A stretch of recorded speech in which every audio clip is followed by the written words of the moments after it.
The crypto community has been going through a long bear market, and we've all been wondering when it will end. But what if I told you that we now know for sure what has caused this long crypto crash? As you may have heard in the news, a number of bank failures have shook up the financial world. But in the middle of all the chaos, a secret piece of information got out. The crypto crash has been planned by the US government for over a year, but these leaks show how crazy their secret plans are. With all the recent bank failures, the plan also talks about even crazier plans that we can expect in the future. All of these things are pieces of a big puzzle that you have to put together to see the whole picture. In this video, I'll show you how I solved this hard puzzle. I'm telling you, you don't want to miss a single second. Disclaimer: as a result of the failures of Silvergate, Silicon Valley Bank, and Signature, a bank run that started in a small regional bank in California has grown into a worldwide crisis. The Federal Reserve got ready a huge amount of new money for financial institutions and changed its plans to reduce the amount of money in circulation. Switzerland is working hard to get UBS and Credit Suisse, two of its biggest banks, to join together. You might be wondering what any of this has to do with Shiba Inu. Let's not forget that Shiba Inus are involved when we talk about the crypto market as a whole. This is the biggest threat to financial stability since the Great Financial Crisis in 2008, and it will change the way US banks work in a big way. A lot of attention has been put on the possibility of more runs and the effects of Fed policy on banks, which is where it should be. But lost in the chaos is another storyline: the federal government's increasing crackdown on the legal US industry. The two banks that focused on cryptocurrency the most, Silvergate and Signature, were forced to close. The common story is that they made bad bets and lost, or that they couldn't deal with fickle depositors like tech and cryptocurrency startups. But people are putting together a different story about what happened that is much scarier and more convincing. It looks like these banks, especially Signature, were the targets of a shady plan to shut down banks that serve the cryptocurrency industry. Not only did regulators use the bank run to shut down Signature, but it may have been caused by Kucoin 2.0. Did the Biden administration really start the global bank run as part of a campaign against the crypto space to vent their anger? If this is true, it would be a huge scandal that the Biden administration needs to answer for. In January 2023, it was clear that the war on crypto under the Biden administration had moved into a new phase. Some people in the crypto space noticed that the White House and the Fed were working together to try to stop banks from working with crypto clients, which would make it much harder for the industry to run. This is a problem because it was an attempt to take over a lot more power than what the executive branch usually has. Still, what do you think? I think the US government will eventually be more open to cryptocurrency and Shiba Inus. At this point, it's true that crypto can't be stopped. But let me know what you think in the comments section below. Even with all the news about the US government's war on cryptocurrency, which seems pointless, the Shiba Inu community is still as strong as ever. Satoshi just said something that could cause the price of SHIB to go up a lot. Find out what he said by staying around. You won't want to miss this. But before anything else, you should know that this channel gives away $100,000 every day. Shane, just subscribe to this channel, like this video, and leave a comment below to be eligible for the giveaway. Best wishes with the hashtag Shiba Inu.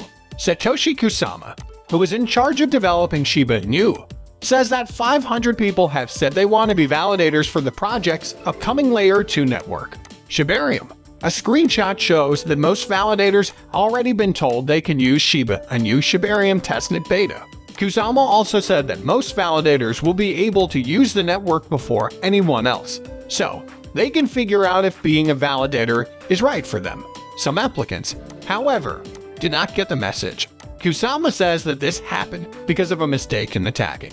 So how will Shiba Inu choose the people who will check its Shibarium? Validators on a blockchain network are in charge of confirming and approving transactions. The people in charge of these nodes are called validators. When Shibarium first came out, as was already said, validators will be in charge of checking the legitimacy of each network transaction. Only 100 people will be able to be Shibarium validators. In January, Shiba Inu said that it would choose these validators based on how well-trained, knowledgeable, and reliable they were. Because there are only a certain number of spots for Shibarium validators, new validators can only join the network when an active validator leaves. validators must take at least 10,000 Shiba Inu tokens. The upcoming Layer 2 network will use Inu as its governance token. One of the most anticipated launches of 2023 is Shiba Inu and Shibarium network, but the team hasn't given an exact date yet. Even though the testnet beta is already up and running, no one knows for sure when the mainnet will be up and running. One of the few things that keeps the Shib hype going is the launch, so a lot seems to depend on when it comes out. If you like this video, please leave a comment and tell your friends about it. It helps the YouTube algorithm a lot, which means I can keep making my videos better. But let's go back for a moment to the US government. If you've been working with crypto for a while, you should already know what MicroStrategy is. To put it briefly, MicroStrategy is the largest institutional holder of Bitcoin. It is a business intelligence company based in the US. In the past few months, the company has had to deal with a lot of problems, especially since the crypto market crashed during the 2022 bear run. MicroStrategy seems to be off to a good start in 2023, which is good news. The company just paid back a loan of $205 million to the now-defunct Silvergate Bank. In the past few weeks, it has also added 6,455 Bitcoin to its total amount. But even with this huge increase, the software giant is still not the biggest Bitcoin holder. And you might be surprised to find out who has the most Bitcoin right now. Well, by now you probably know that I'm talking about the US government. Yes, you are correct. Even though MicroStrategy has added a lot of Bitcoin, it is still not the biggest Bitcoin holder. This title is held by the US government, which has more than 205,000 Bitcoin at the moment. At current prices, this huge Bitcoin stash is worth more than $5.17 billion and makes up nearly 1% of all Bitcoins in circulation. Most of these holdings are made up of Bitcoins that have been seized at different times over the years. In 2016, for example, U.S. authorities took control of 94,636 Bitcoin that was linked to a hack of the Bitfinex crypto exchange.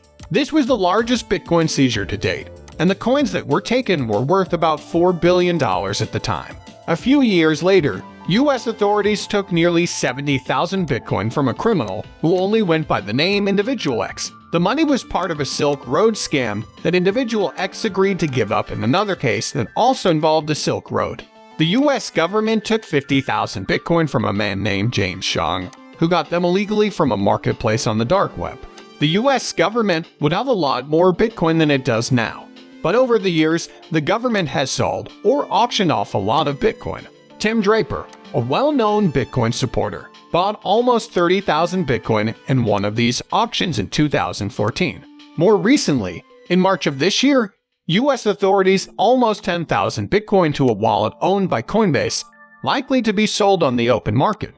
This most recent group of Bitcoin sold is thought to be part of the money that was taken from these Silk Road scams. Even the markets were upset by the transfer, which caused Bitcoin to drop by 2%. Even though the U.S. government sold some of its Bitcoin, it still had more than MicroStrategy and Tesla, the second and third largest institutional